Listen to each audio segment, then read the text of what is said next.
یعنی اگر یہ معافی اپنے آپس کے لوگوں کے ساتھ ہوگی تو یہ تو بہت اچھی صورت ہے۔ نبی علیہ الصلوۃ والسلام نے درگزر کرنے والے اور معاف کرنے والے کو بہت سراہا ہے،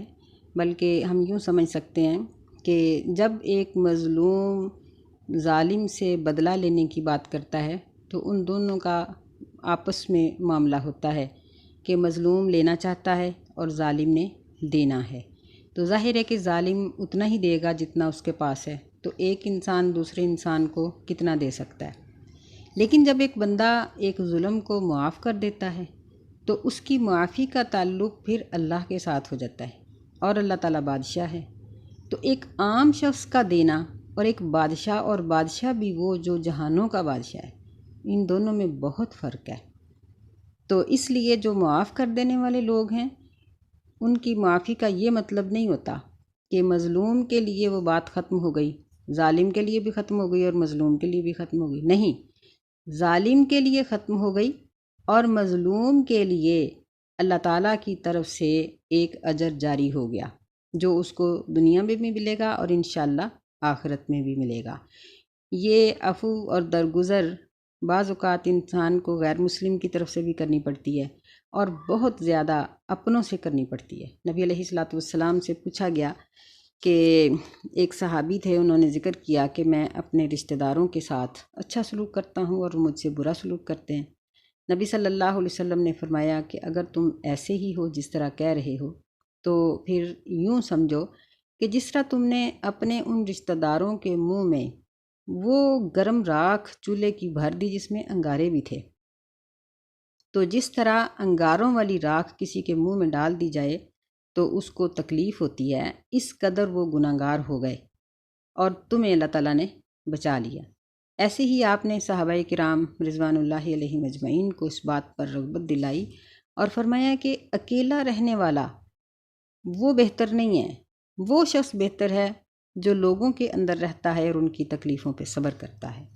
تو اس لیے فرمایا کہ فَإِنَّ اللَّهَ كَانَ عَفُوًّا قَدِيرًا، کہ پس بے شک اللہ تعالیٰ معاف کرنے والا ہے اور بڑی قدرت والا ہے کہ وہ ظالم سے خود ہی بدلہ لے لے گا۔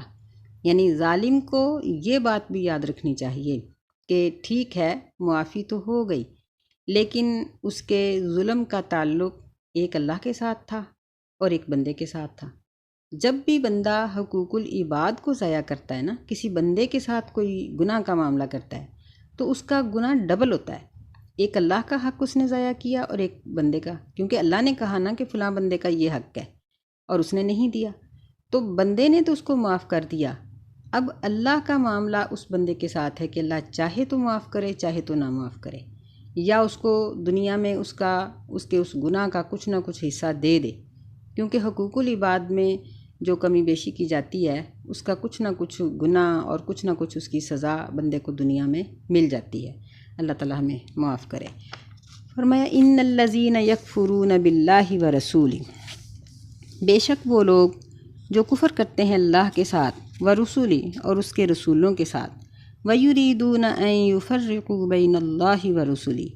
اور وہ ارادہ کرتے ہیں کہ وہ اللہ اور اس کے رسول کے درمیان تفریق ڈال دیں، وَيَقُولُونَ نُؤْمِنُ بِبَعْضٍ وَنَكْفُرُ بِبَعْضٍ، اور وہ زبانی طور پر کہتے ہیں کہ ہم نے بعض چیزوں پر ایمان رکھا اور بعض احکامات کا کفر کیا، انکار کیا، وَيُرِيدُونَ أَن يَتَّخِذُوا بَيْنَ ذَلِكَ سَبِيلًا، ایسے لوگ یہ چاہتے ہیں کہ وہ ایک درمیانہ رستہ اختیار کر لیں۔ اللہ تعالیٰ نے فرمایا اولئک هم الکافرون حقا، یہ تو پکے کافر ہیں، وَأَعْتَدْنَا لِلْكَافِرِينَ عَذَابًا مُهِينًا، اور ہم نے کافروں کے لیے ایسا عذاب تیار کر رکھا ہے جو ذلت اور رسوائی والا ہے۔ اس سے مراد ایسے لوگ ہیں جو، یعنی ان میں سے بعض تو ایسے ہیں جو اللہ تعالیٰ کا انکار کرتے ہیں، اللہ تعالیٰ کو نہیں مانتے، جس طرح دہریے ہیں کہ یہ اللہ تعالیٰ کو نہیں مانتے، اللہ کا انکار کرتے ہیں، جب اللہ کے انکار کرتے ہیں تو ہر چیز کا انکار ہو جاتا ہے۔ بعض ایسے لوگ ہیں جو اللہ کو تو مانتے ہیں لیکن اللہ کے رسولوں کو نہیں مانتے، انبیاء علیہم السلام کو نہیں مانتے، جس طرح یہ فلاسفر ہیں، سائنسدانوں میں سے بہت سے لوگ آج کل کس طرح کے ہیں کہ یہ ان چیزوں کو نہیں مانتے، اور یہود و نصارہ میں سے ایسے لوگ ہیں جو انبیاء علیہم السلام کو نہیں مانتے۔ ایک تیسرا گروہ ان میں سے ان لوگوں کا بھی ہے جو اللہ پر اور اس کے بعد رسولوں پر ایمان لاتے ہیں اور بعد رسولوں پر ایمان نہیں لاتے۔ یعنی 3 فرقے ان کے ہو گئے نا، کہ ایک وہ ہیں جو اللہ کو ہی نہیں مانتے، ایک وہ ہیں جو اللہ کو مانتے ہیں مگر اس کے رسولوں کے احکامات کو نہیں مانتے، انبیاء علیہم السلام نے جو تعلیمات دی ہیں ان میں سے کسی چیز کو بھی نہیں مانتے، بلکہ وہ کہتے ہیں کہ بس دنیا ایسے ہی چلی آ رہی ہے۔ اور ایک وہ ہیں جو اللہ کو اور بعض رسولوں کو مانتے ہیں اور بعض رسولوں کو نہیں مانتے، جس طرح یہودی ہیں کہ انہوں نے موسیٰ علیہ السلام کو مانا، باقیوں کا انکار کر دیا نبی علیہ السلام سمیت۔ عیسائی وہ ہیں جنہوں نے عیسیٰ علیہ السلام کو مانا اور نبی علیہ السلام کا انکار کر دیا۔ ایسے ہی اگر مسلمانوں میں سے کوئی یہ کہے کہ نبی صرف ایک ہی ہے، باقی نبیوں کو نہ مانے، تو یہ وہی لوگ ہیں جن کا یہاں اللہ نے ذکر کیا کہ وہ لوگ جو اللہ اور اس کے رسولوں کے ساتھ کفر کرتے ہیں، اللہ اور اس کے رسولوں کے درمیان تفریق ڈالنا چاہتے ہیں، اور وہ یہ چاہتے ہیں کہ اپنا من گھڑت مذہب خود بنا لیں۔ وَيُرِيدُونَ أَن يَتَّخِذُوا بَيْنَ ذَلِكَ سَبِيلًا، جس طرح سوشلزم ہے، کمیونزم ہے، جمہوریت ہے، بہت سے اور ایسے مذاہب ہیں جو انہوں نے خود اپنے آپ سے بنا رکھے ہیں، تو یہ اللہ تعالیٰ کا بتایا ہوا رستہ نہیں ہے، بلکہ یہ فرمایا کہ اولئک ھم الکافرون حقا، یہ تو پکے کافر ہیں، اور کافروں کے لیے اللہ تعالیٰ نے ذلت اور رسوائی والا عذاب تیار کر رکھا ہے۔ جبکہ جو اللہ اور اس کے رسولوں پر ایمان لانے والے ہیں ان کے لیے اجر ہے۔ فرمایا والذین آمنوا باللہ ورسولہ، اور وہ لوگ جو اللہ پر ایمان لائے اور اس کے رسولوں پر ایمان لائے، وَلَمْ يُفَرِّقُوا بَيْنَ أَحَدٍ مِّنْهُمْ، اور وہ تفریق نہیں ڈالتے ان میں سے کسی ایک کے درمیان بھی، أُولَئِكَ سَوْفَ يُؤْتِيهِمْ أُجُورَهُمْ، یہ ایسے لوگ ہیں کہ اللہ تعالیٰ عن قریب بہت جلدی ان کو ان کا اجر دے گا۔ وَكَانَ اللَّهُ غَفُورًا رَحِيمًا، اور اللہ تعالیٰ بخشنے والا رحم کرنے والا ہے۔ یہ یعنی ایمان والے لوگوں کی بات ہے جو اللہ کو مانتے ہیں، اللہ کے تمام رسولوں کو مانتے ہیں۔ ہم مسلمانوں کے لیے بھی یہ بات ضروری ہے کہ ہم اللہ کو بھی مانیں اور اس کے تمام رسولوں کو مانیں، یعنی بلحاظ رسالت کے، بلحاظ نبوت کے تمام انبیاء برابر ہیں۔ تمام انبیاء اللہ تعالیٰ کے رسول ہیں، اللہ کے نبی ہیں،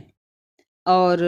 پھر ان میں جو درجات ہیں وہ اللہ تعالیٰ نے دیے ہیں، کسی نبی کا درجہ زیادہ ہے، کسی کا کم ہے، لیکن ہم سب یعنی ہم مسلمان تمام رسولوں کی رسالت پر ایمان لاتے ہیں۔